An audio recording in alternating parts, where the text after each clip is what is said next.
আমার বাসার পাশে যে এত সুন্দর একটা পার্ক আছে সেটা আমি জানতামই না।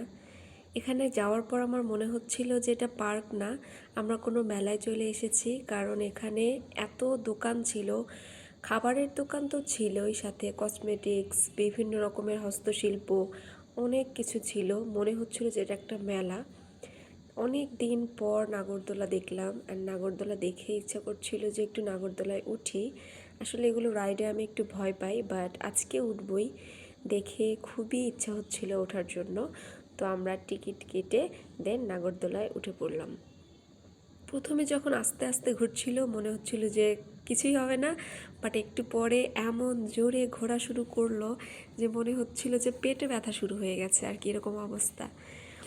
এরপরে আমরা নাগরদোলা থেকে নেমে হাঁটাহাঁটি শুরু করলাম। এখানে আরও অনেক রকমের রাইড ছিল, এখানে বাচ্চারা অনেক এনজয় করতেছিল। এরপরে একটু আচার খেলাম। দেন এখানে আবার মাটির জিনিসপত্রের দোকানও ছিল, মানে বললাম না যে এটা আসলে পার্ক না, দেখে মনে হচ্ছে মেলা, এত হ্যাপিনিং জায়গাটা। এরপরে আমরা উঠবো হচ্ছে নৌকায়।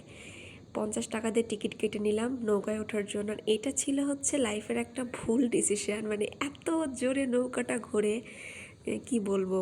আমি ভিডিওই করতে পারি নাই, ক্যামেরা অন করেছিলাম বাট ভিডিও আর করা হয় নাই, মানে নিজের জীবন বাঁচে না, ভিডিও করব কিভাবে। এরপরে আরেকটা টিকিট কেটে এই রাইডটাতে উঠে গিয়েছিলাম। এটা কিন্তু অনেক মজা ছিল, মানে ঘুরছিল বাট একটা সমস্যা হচ্ছে যে এটা থেকে নামার পরেও প্রায় 1 ঘন্টার মতো আমার মাথা ঘুরছে, এরকম অবস্থা।